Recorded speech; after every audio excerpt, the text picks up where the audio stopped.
Приветствую, друзья! Компания iBus, являясь чуть ли не пионером, продолжает нас радовать обновленными версиями своих мобильных ЦАПов. За основу на этот раз взяли DC03 Pro и прокачали его, как говорится, во всех возможных смыслах.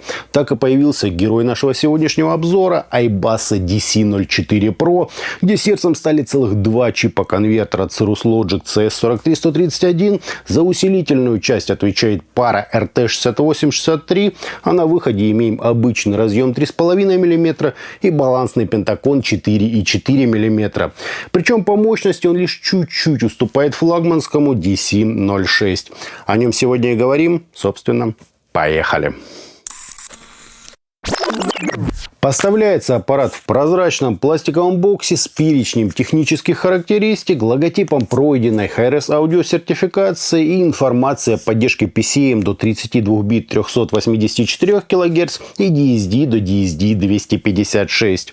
В комплект нам положили инструкцию, переходник с Type-C на классический уже USB разъем и небольшой матерчатый Type-C Type-C кабель. Аналогичный же типа Lightning был почему-то приклеен к коробке скотчем, хотя мы такое уже с вами видели на DC06. Корпус у ЦАПа небольшой, со стеклянными вставками спереди и сзади, а также бахвальством относительно сертификации и поддерживаемых форматах. Здесь же на нижний угол вынесли индикаторный светодиод, и сквозь прорези видны раздельные кнопки управления громкостью. Нажимаются они, естественно, снизу. По торцам же расположились Type-C вход и два выхода. Балансный пентакон 4,4 мм и обычный несимметричный джек 3,5 мм. Потребляет девайс, скажем так, изрядно. На 5 вольт получается примерно 0,130 тысячных ампера. Однако в фирменном приложении есть режим экономии, и тогда потребление снижается до 84 тысячных ампера.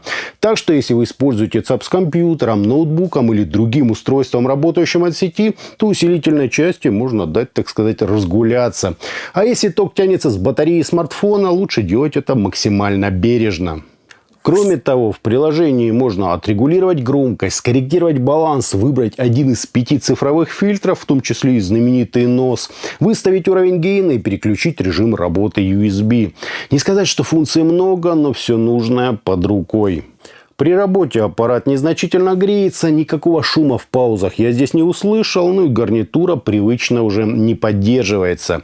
Из железа нам известно о наличии целых двух чипов Cirrus Logic CS43131 и двух же усилителей Riccar RT6863, что в сумме позволяет выжать из героя обзора до 280 мВт мощности на балансе и до 124 мВт на обычном выходе 3,5 мм. Это все в пересчете на 32 Ома нагрузки, что, конечно же, хватит любым внутриканальным и большей части полноразмерных наушников, включая всякие изодинамические сложные гибридные решения.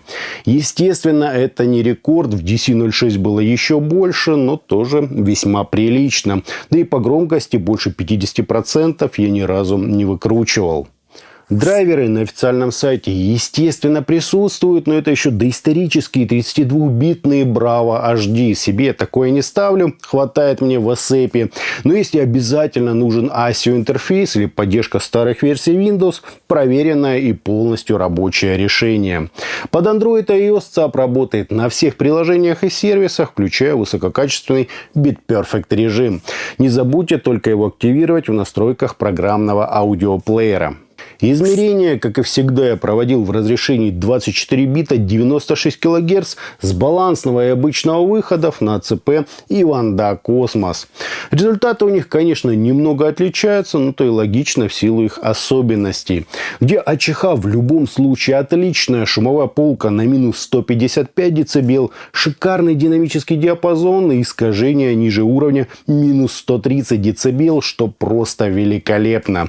На несимметричном выходе гармонические искажения показали примерно минус 125 дБ, но это несущественно.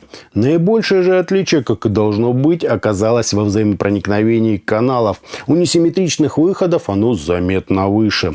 В остальном это просто образец технической мысли. Проверил, кстати, как покажут себя графики в случае фильтра NOS, то есть без фильтрации. И на удивление получил столь же красивый график АЧХ и такие же низкие шумы. То есть даже этим фильтром без фильтрации вполне можно пользоваться.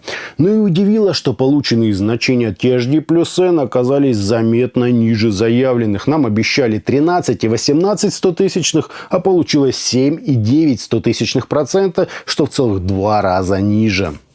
По звучанию же лично меня здесь немного смутило то, что мы по сути имеем передний план и все остальное. То есть вокалы, различные лидирующие инструменты заметно так отделяются от фона, но вот все остальное сливается в единую такую монолитную конструкцию.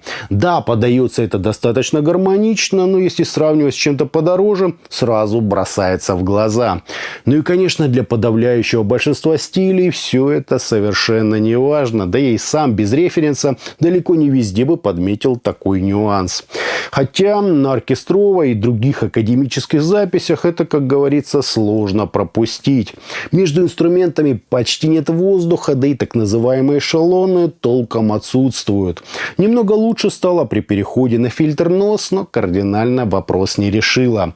Так что в сравнении, например, с плеером SHANLINK M0 Pro в режиме мобильного ЦАПа данный аппарат серьезно так проигрывает. Это что касается понимания сцены и ее динамики. Плюс еще акустическое тело инструментов DC-04 Pro заметно тоньше, чем M0 Pro. В остальном же здесь очень достойная прорисовка, выразительность и разделение инструментов. Хочется также похвалить данный ЦАП за превосходную мелодику, скоростные характеристики, собранность и точно переданный эмоциональный фон. По своему характеру DC-04 Pro скорее музыкальный, однако такой бархатности и баланса с точностью, как у решения SHANLINK, здесь, к сожалению, нет. Впрочем, слушается это все равно прямо сверхинтересно.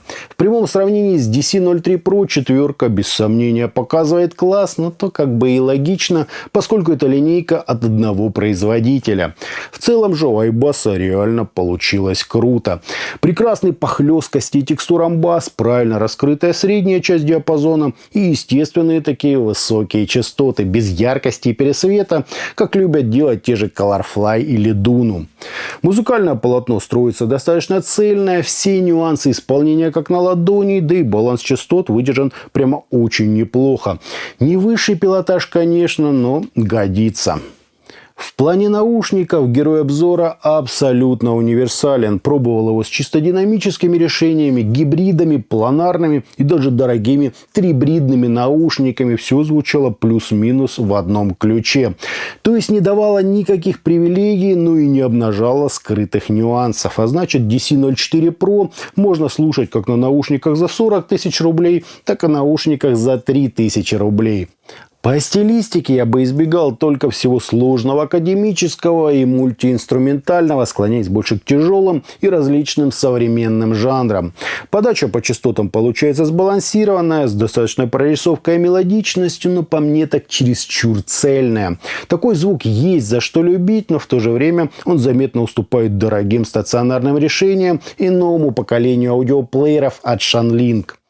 Итогом мобильный ЦАП iBass DC-04 Pro очень неплох по дизайну и удобен в эксплуатации. Прожорливость его регулируется из фирменного приложения, есть кнопки переключения громкости и очень солидная, как для такого малыша, выходная мощность. По звучанию же мы имеем хорошее выделение лидирующих инструментов, правильную мелодику, достаточную для большинства жанров прорисовку и немного даже чересчур цельную подачу. Впрочем, слушается это достаточно естественно и имеет даже слегка притягательный такой характер. Против же более серьезных аппаратов ЦАП от iBass конкуренции, увы, не выдерживает. Так что, хотя DC-04 Pro и DC-06 очень похожи на бумаге, в реальности старшая модель сразу расставляет все по своим местам. Далеко не идеал, но очень приличный, как для своего сегмента ЦАП. А на этом у меня, друзья, все. Это был мобильный ЦАП iBass DC-04 Pro. Всем добра, подписывайтесь, жмите лайк и присоединяйтесь ко мне во ВКонтакте и Телеграме. Всем, друзья, добра.